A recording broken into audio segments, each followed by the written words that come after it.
Tonight on Greater Boston, even as Ukrainian forces hold the line and in some cases gain ground on Russian troops outside major cities, the situation is getting more dire by the day. I'm joined by Rhode Island Congressman David Cicilline, a House Foreign Affairs Committee member who recently visited the Ukrainian-Polish border where millions of refugees have crossed. He called it the worst humanitarian crisis he's ever seen. Plus, racism once again front and center in Everett city politics, with many arguing it's far from a one-off incident, and comedian Jimmy Tingle on his latest Humor for Humanity. Most of us concluded some time ago that Russian troops have been committing war crimes in Ukraine, but today Secretary of State Antony Blinken made it official, announcing the Biden administration has made a formal determination. Despite Russia's overwhelming military might, Ukrainian forces have started going on the offensive in some areas, appearing to gain back some ground in the cities they'd lost, and holding the line outside Kyiv as of this taping. But the situation across the country is grotesque. The Ukrainian government says some 100,000 people are still trapped in the city of Mariupol, where reports indicate somewhere around 80% of infrastructure there has been destroyed.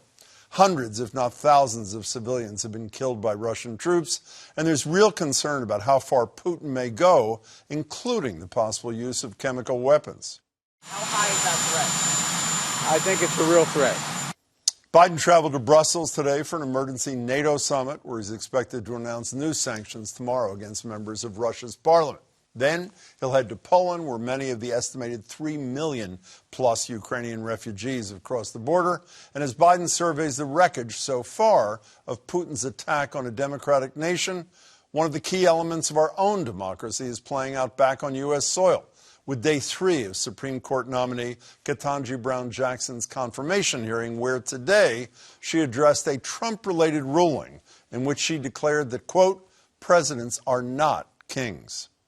Our constitutional scheme, the design of our government, is erected to prevent tyranny. That's a part of our constitutional design, and it prevents our government from being too powerful and encroaching on individual liberty.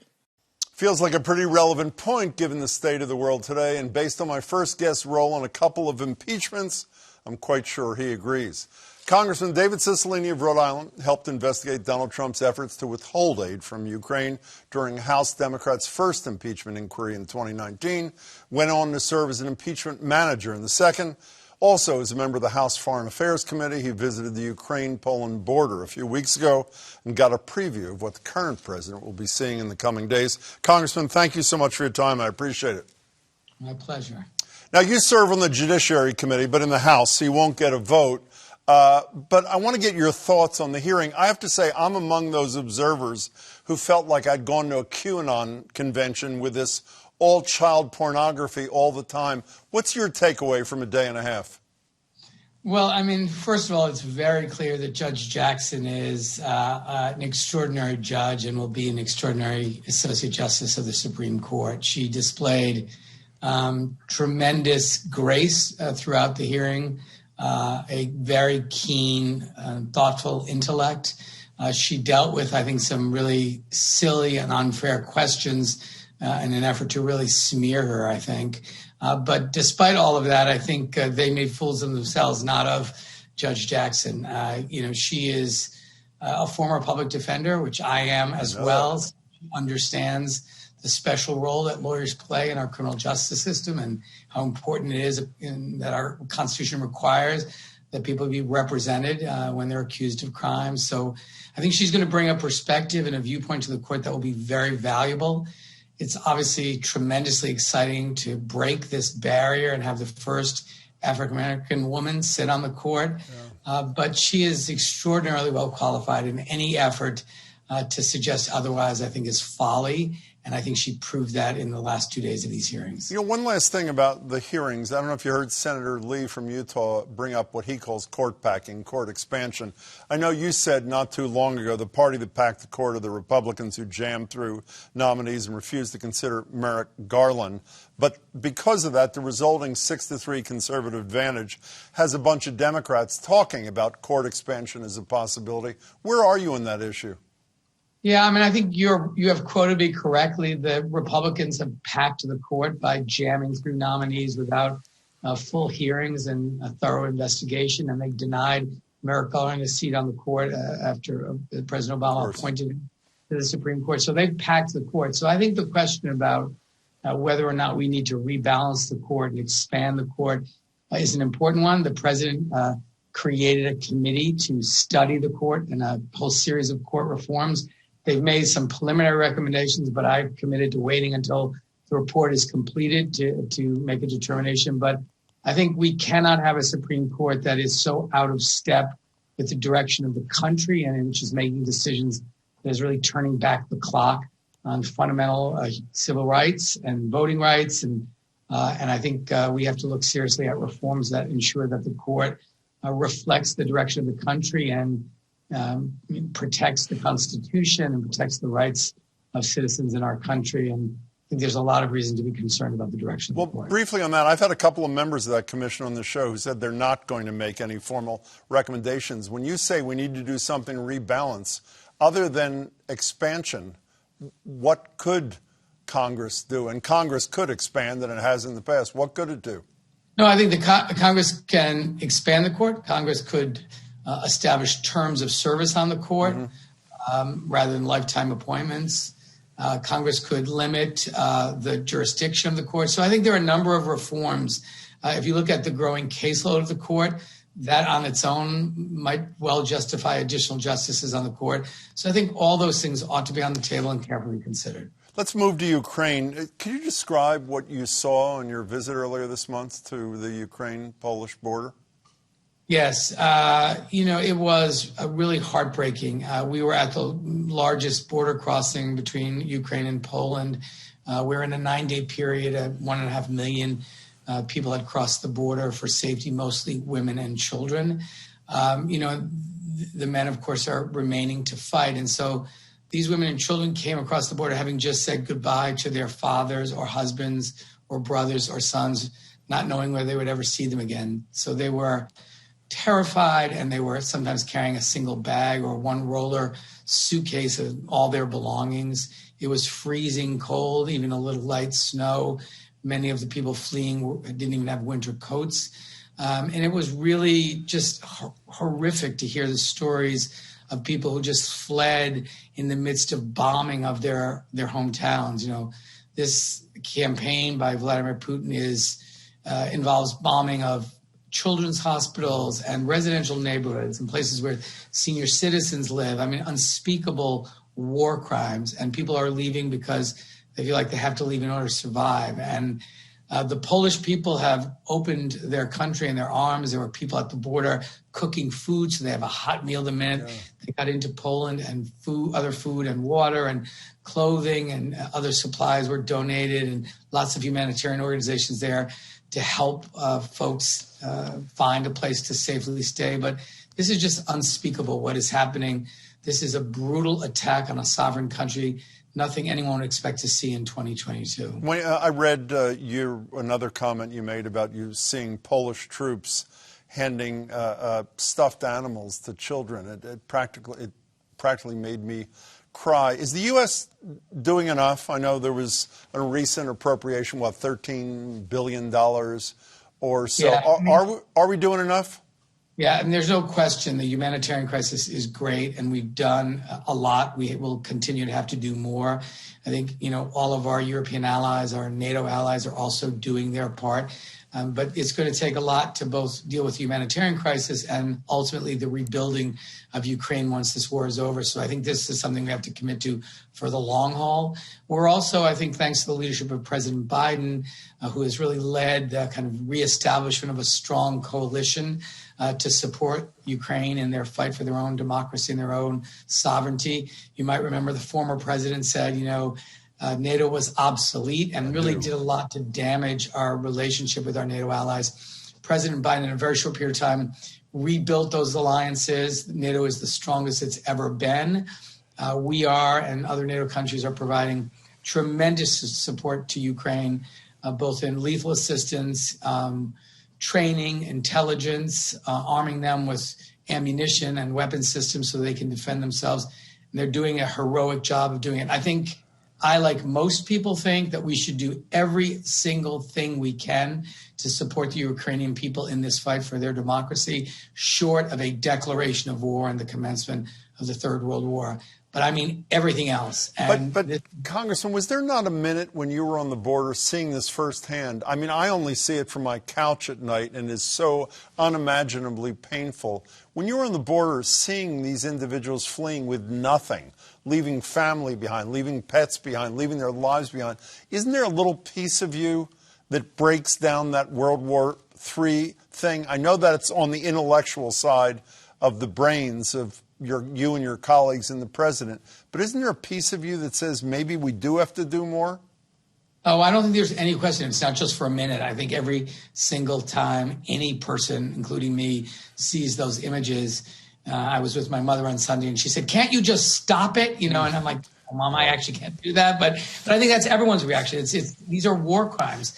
I think the challenge is we want to do everything we can to stop it, but not make it worse for the Ukrainians and for the world, because the fear is escalation could ultimately lead to the use of tactical nuclear weapons or even, or other additional weapon systems by Vladimir Putin. So I think what the president's trying to do is do everything we can to bring this war to an end and not provide opportunities for Putin to impose even greater damage and suffering to the Ukrainian people. And I don't think anyone can say with confidence, look, there's no way Vladimir Putin would use tactical nuclear weapons. I just don't think we can say that with certainty. So I think the president is trying to make sure we're doing everything we can short of that. I differ slightly from the president on the MiGs. I think, look, even though I agree that probably it's not the most necessary equipment that Ukrainians need right now, their morale, their fight is so critical that my view is whatever they ask for, we ought to make sure they get, because these are folks that are risking their lives to fight for their democracy. We ought to support them in every way. Can I connect what you saw and those images we all see to another thing where you're a leader on this epidemic of gun violence in the country? Renee Graham in the Boston Globe today or yesterday wrote a piece that was titled, "Graphic Photos Are Defining the War in Ukraine. With Similar Images Reignite America's Gun Reform Efforts." Should we show those images? Would it help with elected officials who have been stuck in the mud despite 20 dead 6- and 7-year-olds in Sandy Hook and Parkland? Would it change anything? I don't know if it would. I'm all for it. I mean, I have found the lack of progress on responsible gun safety legislation to be the greatest frustration of my legislative work, both as a state legislator, as a mayor, and now as a member of Congress. I think it is principally due to the cowardice of folks who will not stand up to the powerful gun lobby and take them on. We have a number of bills in the House that ought to be passed right away. The Senate still hasn't passed universal background checks, which even gun owners overwhelmingly support. It's shocking and it's a disgrace. We have a gun violence epidemic in this country, and there's a lot more we could be doing and ought to be doing so that young people can go to school safely, so people can go to the theater or the mall or a synagogue or a church and not have to worry about being gunned down. This is a pandemic in America. This gun violence epidemic is peculiar to our country. There are more guns in America than there are people. It's something that we have got to take on and do something in a serious way. I have less than a minute left, but speaking of refugees, there was a notable refugee from Eastern Europe decades ago who died today, the first woman Secretary of State, Madeleine Albright. Could you give me a quick reflection on Secretary Albright? Yes. I mean, I had the privilege of working with her on a number of issues, and she was an extraordinary woman, broke the ceiling of being the first woman Secretary of State, but also was such a forceful voice for democracy and human rights around the world, warned about the growing totalitarianism around the world and our responsibility to stand up for our democracy. And we've lost a great intellect, a great leader, a magnificent person, and I feel very privileged to have known her. David Cicilline, I really appreciate your time. I hope to see you back here again soon. Thanks for your time. Thanks. Everett City Councilor Anthony DiPiero has reportedly been suspended without pay from his private job at an insurance company as the result of a racist meme he admitted to sharing. The owner and founder of Sabatino Insurance told the Everett Herald Leader, "I will not stand for racism by any of my employees." But as for city officials in Everett, they're largely standing by DiPiero in the incident that comes just 2 months after the school superintendent filed a discrimination complaint accusing the city's mayor of racism. And as Liz Nislas tells us, the incidents reveal a power balance that many say doesn't reflect the city's makeup. At Café Creole in Everett, Haitian specialties bring a steady lunchtime crowd. People from more than 50 countries call the city home, but many feel sidelined. Gerline Alcy ran unsuccessfully for a city council seat. She's lived here more than 30 years. When it comes to politics, when you're running, and I've heard it before, you're not Everett. You hear a lot of, "I was born and raised," as if that is your ticket. Samantha Lambert won a seat on the city school committee, but still feels like an outsider. I always joke that I've been here since I was 5, and I'm still not Everett enough, So it's almost ingrained into our politic, into our conversations. This city is still dominated by an old guard, she says, even as demographics have changed. 20 years ago, only about a quarter of Everett's residents were non-white. Now the city is made up mostly of people of color. With levity and justice for all. But when a city councilor, Anthony DiPiero, admitted sharing a racist meme with other elected officials, it didn't make the council's agenda. Janice Lark was one of only a handful of members of the public who confronted the council. As a woman of color, I have to deal with racist and ignorant people all the time. I don't want to hear this stuff by a person who is supposed to be representing my interest in city council. Antonio Amaya founded La Comunidad to support Everett's immigrant community 20 years ago. He thinks DiPiero should resign. They don't want to see maybe changes in the city. They don't want to see the diversity in the city. The political map is tough for outsiders to navigate, he says, so the levers of power stay in the same hands. Voters recently stuck with Mayor Carlo Di Maria, a relative of DiPiero, for a 6th term. At this time, my community doesn't have that political experience. And Amaya says the community is often afraid to speak. But if people want change, Alcy says, they have to get involved.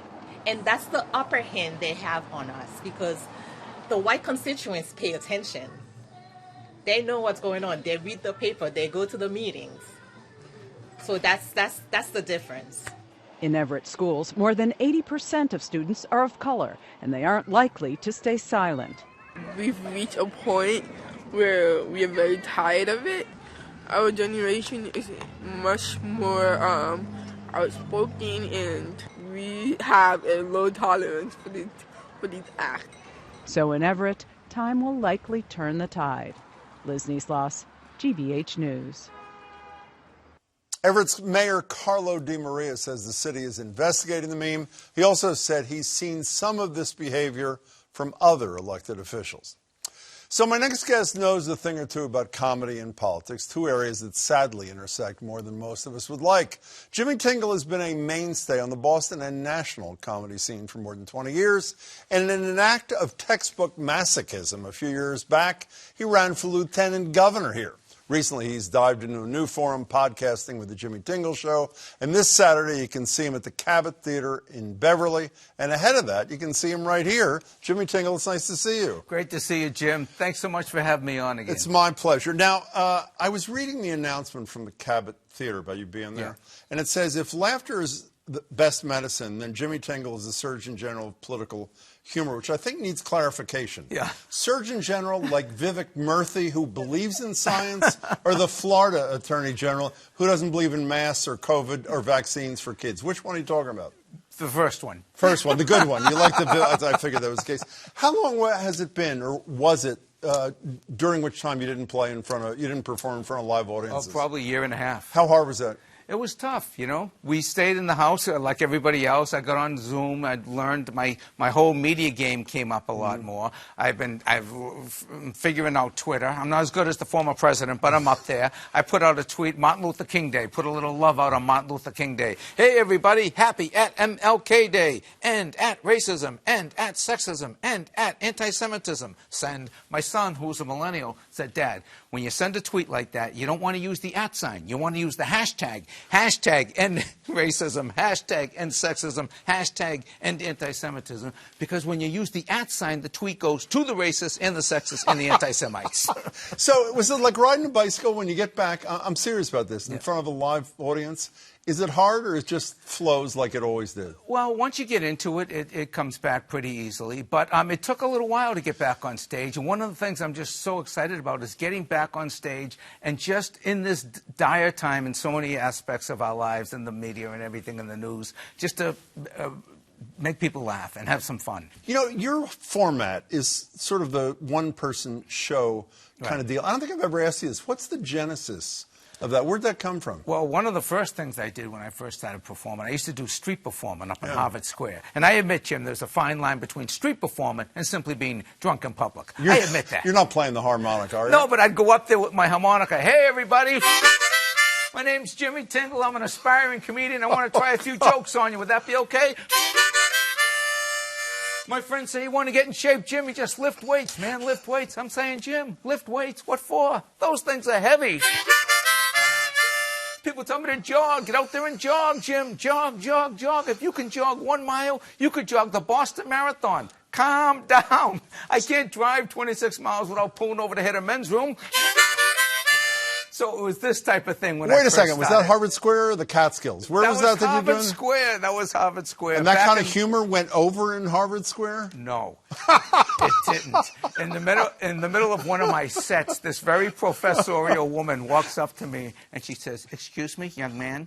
I think what you do is very interesting. I don't think you should subject everybody to it." Exactly. And she was absolutely right. It's incredible your mother said that. Totally inappropriate as far as... So, Jimmy, you're a topical kind of comedian. And I was thinking about you, obviously, because you're coming in today. You spend a lot of time on the Cape. You perform in Wellfleet all the time. Fabulous stuff. A big issue on the Cape, obviously, is climate change, which the Cape is like this close to disappearing. Do you talk climate change in your bit? A little bit, yeah. I mean, Like it's what? obviously real, and it's very serious. And I think the denial has got to be broken, because climate change is not only separating whole countries, separating regions of countries, it's also... Climate change is separating families, Jim. Right here in Massachusetts, the blizzard of 2015, we had 9 feet of snow. You remember that? Everybody had to shovel out their own parking space. I came home from work. I saw a woman pulling into my parking space. I said, "Excuse me, miss. Excuse me. That's my space. Excuse me. With all due respect, it took me 3 hours to shovel that out. That's my space. Excuse me. I don't care if we're married. That's my space. That is my space. You get your own space. We'll discuss this at dinner." So, like, what other kinds of stuff? I mean, last week I was lucky. I had Stevie Van Zandt on. I had Lisa Fisher. You don't sing in your act, do you? You don't. Exactly. That's why I said you don't sing. Harmonica. So, tell me a little bit more. What are you talking about? I do the one-person shows. You know, and the way I started, I saw Jackie Mason on Broadway. 1989, Jackie Mason, great Jewish comic, was doing a one-person show, The World According to Me. I walked into this place. It was unbelievable, Jim. 2,500 people laughing hysterically. When 2,500 people laugh in a theater, you could feel the vibrations. I was in the first row of the balcony. I was holding onto the railing. I had this epiphany. I knew at that moment what I wanted to be, a Jewish comic. By the way, is that really where it started? I mean, is that... That's where I got the idea to do one-person shows, because it's so compelling. Do you know what it's like to be on stage when 2,500 people are laughing hysterically at everything you say? Me either. But my point is this. I wanted to find out. So what I started to do, Jim, I started to rent theaters and put myself in it. And you might remember this little theater. The Back Alley Theater was in Inman Square, Cambridge. A little place, hold 35, 40 people. I rented it out because I was trying my one-person shows. And on opening night, 10 minutes before the show started, I looked through the curtain to see how many of my friends and relatives and fans had showed up. One person in the audience, my mother. I look at her, she looks at me, we both burst out laughing. I said, Mom, I can't believe you're the only person that showed up. Oh, don't worry, your father's parking the car. So we had two people that night. God. So our audience is different. Are you different when you're on the stage after this nightmare of the last year and a half? And by the way, nightmare of the last year and a half segues into another nightmare, obviously an international nightmare. Yeah. Are you different? Is the audience different? I think I've done a lot more reflecting. That's one of the reasons in the show that I'll be doing at the Cabot Saturday night. It's called Jimmy Tingle Live, Humor for Humanity. I'm just trying to raise issues, make people feel better, hopefully get some laughs and leave with something positive, because it's just tough out there right now with everything that's going on. So I would say, yeah, I am different. Although I tried very hard to maintain my sanity, what I got into doing, Jim, I did a lot of walking. I go out walking by the Charles River late at night, 10, 11, 12 at night. I put the hoodie on, you know, the hat, the hoodie over the hat, the mask. All you could see were my eyes. And I walk on the Charles River. And it was so meditative and so beautiful. And you could process everything. The only time it was a little unnerving is when I see somebody dressed exactly like me coming at me. Then I start thinking, what kind of a lunatic is out at this hour? What kind of an axe murderer is walking around the Charles River at midnight? Well, if people are out, they should go to the Cabot Theater. Jimmy, it was great to see you. Good luck. Great to see you too, Jim. Thanks so much for having me. My and I pleasure. hope all your folks are okay there, safe and sound. Be well. Thank you. Again, you can catch Jimmy's Humor for Humanity this Saturday at the Cabot Theater in Beverly. For more information, visit jimmytingle.com. That's it for tonight. Please come back tomorrow. With the growing threats of Russian cyber attacks here in the U.S., we'll take a look at how everyday Americans can protect themselves. Plus, the American Psychological Association has declared prolonged grief a psychiatric diagnosis, but not everyone thinks it's a good move. That and more tomorrow at 7. Thank you for watching. Please stay safe. I'll leave you now with the Ukrainian cellist playing Bach in the rubble in the city of Kharkiv between air raid sirens to raise money for humanitarian aid. You can learn more about his efforts at Instagram.com/KHARKOV cellist.